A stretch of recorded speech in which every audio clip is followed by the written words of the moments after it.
నంద్యాల జిల్లా టీడీపీ అధ్యక్ష పదవి హాట్ టాపిక్ గా మారింది. ఈ పదవి కోసం పలువురు పేర్లు వినిపించినా చివరికి అధిష్టానం దృష్టి భూమా కుటుంబం వైపే మళ్లినట్టు సమాచారం. మాజీ ఎమ్మెల్యే భూమా బ్రహ్మానందరెడ్డి, భూమా జగత్ విఖ్యాతరెడ్డి పేర్లు ఇప్పుడు తెరపైకి రావడంతో రాజకీయ వర్గాల్లో పెద్ద సెన్సేషన్ క్రియేట్ అయింది. అధ్యక్ష పదవి కోసం ఫిరోజ్ తాతిరెడ్డి, తులసిరెడ్డి, ఏవి సుబ్బారెడ్డి, ధర్మవరం సుబ్బారెడ్డి, గొంగినేని నరసింహారావు, మల్లెల రాజేశ్వర్ వంటి నేతలు రేసులో ఉన్నారు.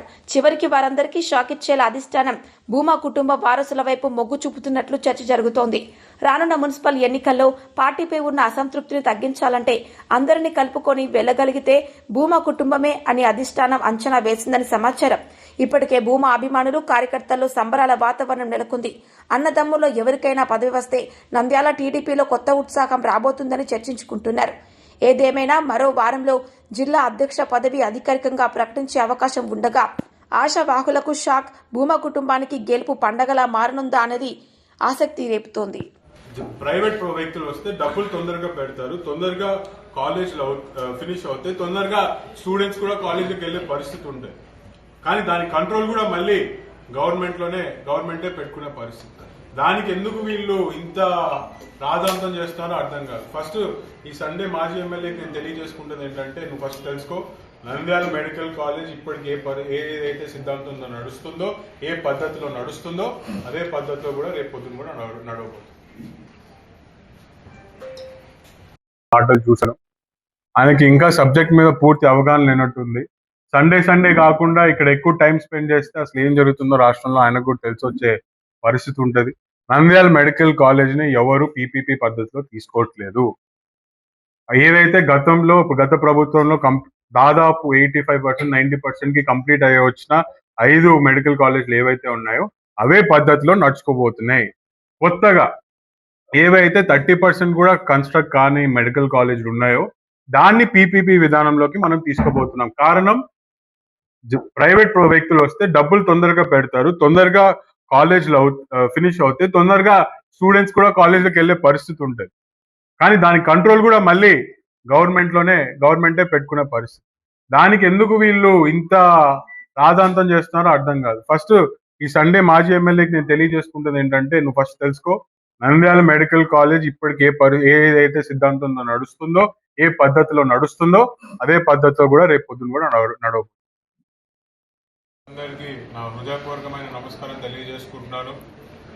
మీ అందరికీ తెలిసినట్టుగానే ఎన్డీఏ ప్రభుత్వంలోకి వచ్చి దాదాపు సంవత్సరంన్నర కాలమైంది. ఈ సంవత్సరం నరలో ఎన్నో చరిత్రలోనే నిలబడేలాంటి విధంగా ఈరోజు ఎన్డీఏ ప్రభుత్వం నారా చంద్రబాబు నాయుడు గారి నాయకత్వంలో నడుస్తుంది. మరి ఈరోజు ముఖ్యంగా మనం చూసుకుంటే సూపర్ 6 చూసుకుంటే సూపర్ హిట్ అయిందని చెప్పి ఈరోజు జనాలందరూ చెప్తున్నారు. ఈ సూపర్ 6 లో మీరు చూసుకుంటే మహిళలు ఈరోజు ముఖ్యంగా మీరు మొదటిగా చూసుకుంటే గ్యాస్ సిలిండర్ అనే ఒక పథకం చాలా కష్టమైన పథకం ఇంప్లిమెంట్ చేయడానికి, అమల్లోకి తీసుకొని రావడానికి. ఎందుకంటే ఆ గ్యాస్ సిలిండర్ ప్రతి ఇంటికి ఇచ్చే 3 గ్యాస్ సిలిండర్లు మళ్ళీ తీసుకోవడము, మళ్ళీ ఇవ్వడము, కరెక్ట్ గా టైంకి వాళ్ళకి అందజేయడం అనేది చాలా కష్టమైన టాస్క్. కానీ ప్రభుత్వం దృష్టి పెట్టి సూపర్ 6 లో ఉన్న భాగంగా ఈ గ్యాస్ సిలిండర్ల మీద కూడా దృష్టి పెట్టి ఈరోజు కరెక్ట్ గా టైంకి 3 గ్యాస్ సిలిండర్లు కూడా ప్రతి ఇంటికి వెళ్ళడం జరుగుతున్నాయి. మరి అదే విధంగా గత ప్రభుత్వంలో కాకుండా ఈరోజు ఇంట్లో ఎంతమంది చదువుకుంటుండే అంతమందికి కూడా ఈరోజు తల్లికి వందనం అని చెప్పి మనము పథకం అమలు చేసి చదువుకుంటున్న ప్రతి పిల్లోడికి కూడా ఈరోజు మన తెలుగుదేశం పార్టీ కానీ ఎన్డీఏ ప్రభుత్వం కానీ ఈరోజు అండగా నిల్చున్నారు. మరి ఈరోజు మీరు చూసుకుంటే మహిళలు హ్యాపీగా ఉన్నారు. ప్రతి ఒక్క అక్క చెల్లి మహిళలు ప్రతి ఒక్కరు ఈ రాష్ట్రంలో ఉన్న వాళ్ళు మరి రాష్ట్రంలో ఎక్కడ తిరగాలన్నా కూడా బస్సు ఎక్కి హ్యాపీగా తిరిగే పరిస్థితిలో ఈరోజు ఆంధ్రప్రదేశ్ రాష్ట్రంలో మహిళలు ఉన్నారు. మరి ఇటీవల మీరు చూసుకుంటే రైతులకు కానీ అన్నదాత సుఖీభావ మొదటి విడత ఈరోజు ప్రతి రైతన్నకి పడడం జరిగింది. అలాగే మిగిలిన 2 విడతలు కూడా ఖచ్చితంగా ఎన్డీఏ ప్రభుత్వం ఇస్తుంది. రైతన్నలకి ఒక్క అన్నదాతే కాదు, ఇంకే రకంగా కూడా ఇబ్బందులు ఉన్నా ఖచ్చితంగా చంద్రబాబు నాయుడు గారు ప్రతి ఒక్క రైతన్నకు కూడా అండగా నిలుస్తున్నాడు. మరి మీరు ఈరోజు చూసుకుంటే ఇంకో పక్కన పెన్షన్లు ఈరోజు మీరందరికీ గుర్తుండొచ్చు, గతంలో 2014 నుంచి 19 వరకు ఎప్పుడైతే తెలుగుదేశం పార్టీ అధికారంలో ఉండిందో 2,000 రూపాయలు పెన్షన్ ఇవ్వడం జరిగింది. దాన్ని మాజీ ముఖ్యమంత్రి జగన్మోహన్ రెడ్డి గారు 3,000 చేస్తానన్నాడు. కానీ అధికారంలోకి వచ్చిన తర్వాత ఏం చేశాడు? 250 పెంచుకుంటూ వస్తానని చెప్పి మాట మార్చి జనాల్ని మోసం చేశాడు. కానీ తెలుగుదేశం పార్టీ ప్రభుత్వం కానీ ఎన్డీఏ గవర్నమెంట్ కానీ ఈరోజు మీరు చూసుకుంటే అధికారంలోకి వచ్చిన మొదటి నెల నుంచే 1,000 రూపాయలు పంచి ప్రతి పెద్దవాళ్ళకి కానీ అటు ఒంటరి మహిళలకు కానీ ఇంకో మరి వికలాంగులకు కానీ టైంకి పెన్షన్ అందే విధంగా ఈరోజు పరిపాలన సాగుతుంది. మరి ముఖ్యంగా ఈరోజు చూసుకుంటే యువకులకి తెలుగుదేశం పార్టీ కానీ ఎన్డీఏ ప్రభుత్వం కానీ ఏ విధంగా అండగా ఉందో ఈరోజు మీరందరూ గమనిస్తే ఈరోజు మీరే చెప్పగలుగుతారు. చరిత్రలోనే ఎప్పుడూ లేనంటి విధంగా మొదటిసారి ఒక సంఖ్య చెప్పి 20 లక్షల ఉద్యోగాలనే నంబర్ చెప్పి ఎన్నికల్లోకి వెళ్లడం జరిగింది. ఈరోజు దాంట్లో భాగంగానే నారా లోకేష్ గారు కానీ చంద్రబాబు నాయుడు గారు కానీ ఎప్పుడో చెప్పారు మా మొదటి సంతకం డిఎస్సి నోటిఫికేషన్ మీద ఉంటుంది అని. ఆ మాటకి నిలబడే ఈరోజు మొదటి సంతకం డిఎస్సి నోటిఫికేషన్ పెట్టారు. ఈరోజు ఉద్యోగాలు వచ్చినాయి.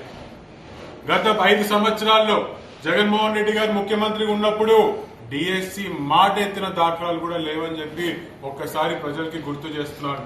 ఒక్క డిఎస్సీయే కాదు, ఇచ్చిన హామీని నిలబెట్టుకోవడానికి ఎంత కష్టపడుతున్నాడో నారా లోకేష్ గారు ఈరోజు కల్లారా మనం అందరం చూస్తున్నాము. గతంలో మరి మీరందరూ కూడా గుర్తుండే ఉండాలి, ఒకానొక సమయంలో కియా మోటార్స్ అనేది ఆంధ్రప్రదేశ్ రాష్ట్రానికే ఒక పెద్ద సంస్థ. అట్లాంటి ఒక ఇండస్ట్రీ 2014 నుంచి 19 మధ్యలో నేను న్యూస్ లో చదవడం జరిగింది.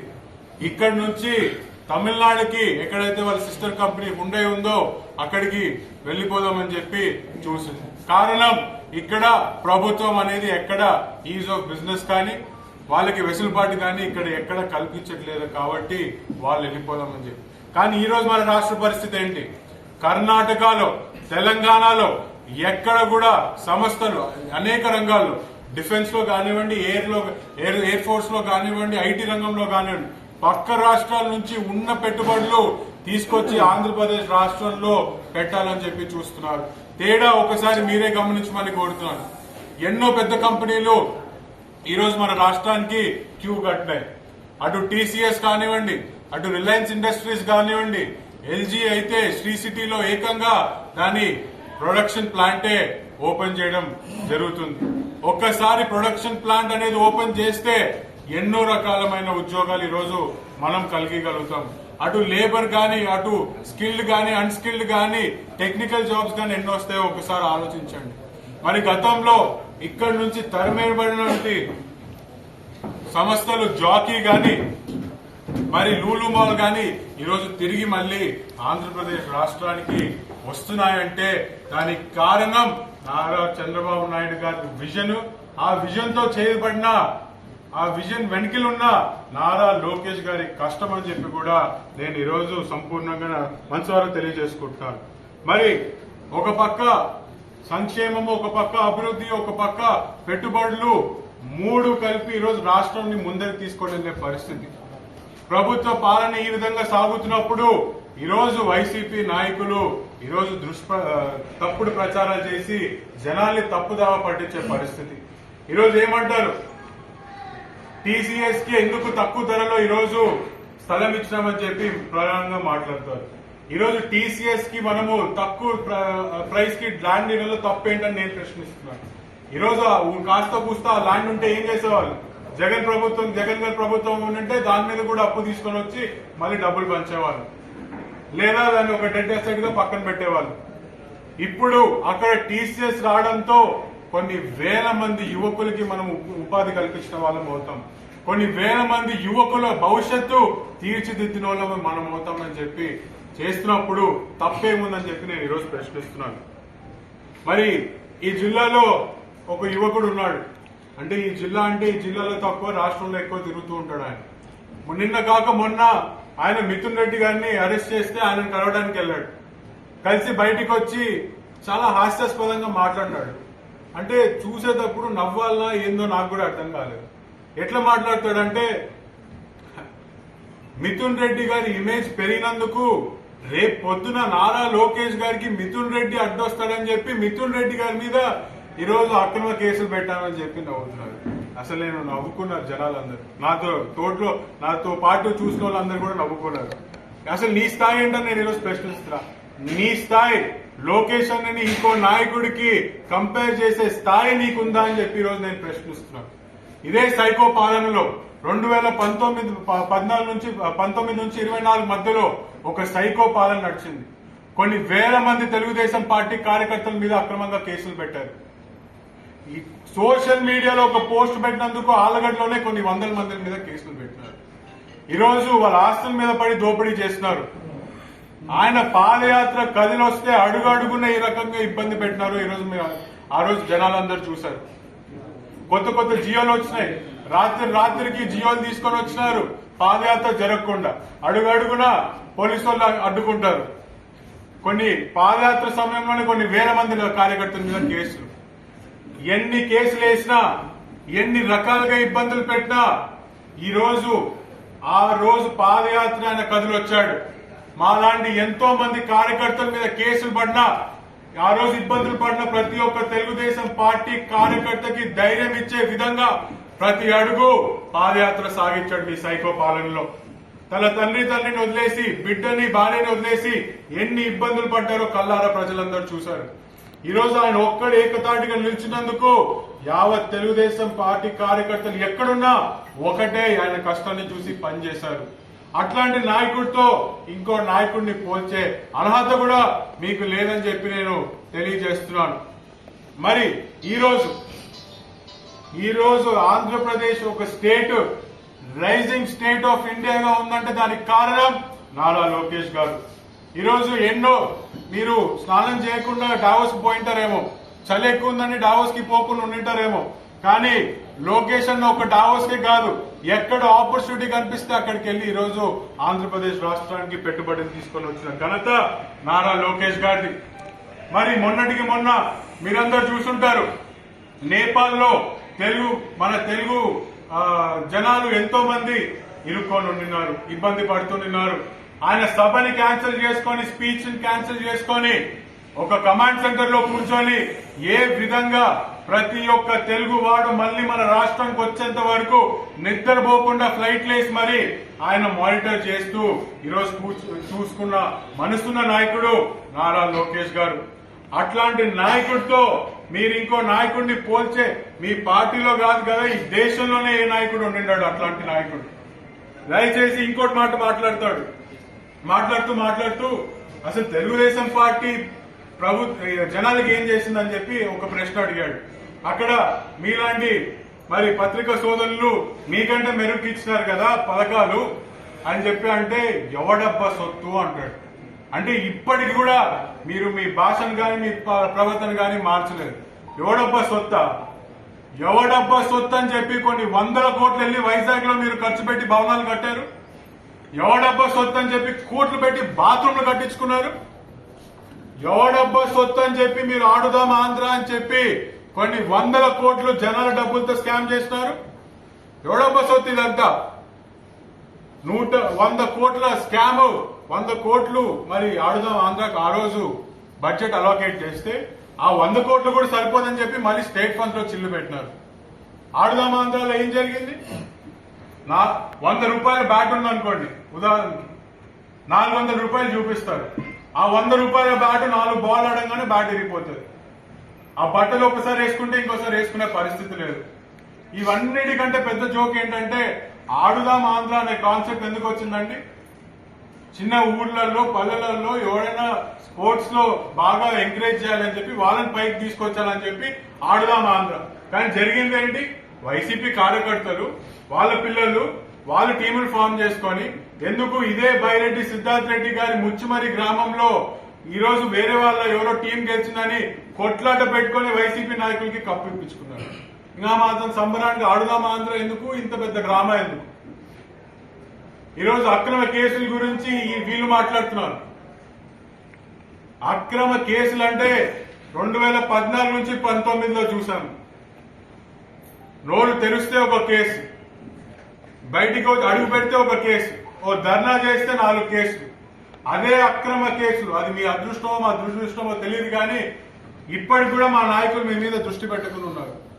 అభివృద్ధే మన ధ్యేయంగా ఈరోజు మా ప్రభుత్వం నడుచుకుంటుంది. అదే మేము కేసులు పెట్టి మిమ్మల్ని ఇరికియాలనుకుంటే మొన్ననే మీ జగన్మోహన్ రెడ్డి గారి కారు కింద ఒకరు పని చనిపోయినాడు. అది చాలదా మాకు మీ పైన కేసు పెట్టి లోపల వేయడానికి?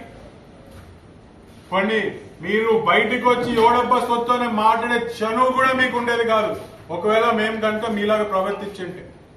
దయచేసి ఇప్పుడైనా మీరు తెలుసుకోండి, జనాలకు ఉపయోగం వచ్చే సూచనలు ఇవ్వండి. ఖచ్చితంగా ఎన్డీఏ ప్రభుత్వం కానీ లోకేష్ గారు కానీ మేము కానీ దాన్ని పాటించి ముందరికెళ్తాం. జనాల్ని తప్పుదావ పట్టాలని చూస్తే మాత్రం దయచేసి మీరు గుర్తుపెట్టుకోండి, ఎవరు చూస్తూ ఊరుకోరు. మీరెంత దూరం మా ఇంటికి మీళ్ళు ఎంత దూరమో మీళ్ళు కూడా మాకు అంతే దూరం. మేము కూడా మీ భాష బట్టే మా భాష కూడా ఉంటుందని చెప్పి గుర్తుపెట్టుకోండి. ఇక్కడ చూస్తూ ఎవరు కూర్చోరు. ఈ వైసీపీ ప్రభుత్వం ఏదైతే జనాల్ని తప్పుదావ పట్టాలనే ఒక స్పియర్ క్యాంపెయిన్ స్టార్ట్ చేశారో ఖచ్చితంగా దాన్ని ముగించే విధంగా మేము కూడా ఇంకో క్యాంపెయిన్ స్టార్ట్ చేస్తున్నాం. రేపు పొద్దున అది ఇంట్లో కూర్చొని ప్రెస్ మీట్లు పెట్టేది కాదు. అవసరమైతే ఏ ఊర్లో అయినా ఫీల్డ్ మీదకి వెళ్లి వీళ్ళు చేసే దుష్ప్రచారాన్ని ఎదుర్కొంటే ఒక ప్రక్రియ తెలుగుదేశం పార్టీ తొందరలోనే మొదలు పెడుతుందని చెప్పి కూడా తెలియజేస్తూ ఇప్పటికైనా బుద్ధి తెచ్చుకోండి. నోరు ఎంతలో మాట్లాడాలో అంతలో మాట్లాడి విమర్శించండి, కానీ భాష చూసుకొని మాట్లాడేది. ఎందుకంటే మీరు భాష తప్పితే మేము ఇక్కడ దాటడానికి సిద్ధంగా ఉన్నాం. వెనక్కి తగ్గే క్వశ్చన్ కూడా ఉండదని చెప్పి తెలియజేసుకుంటాం.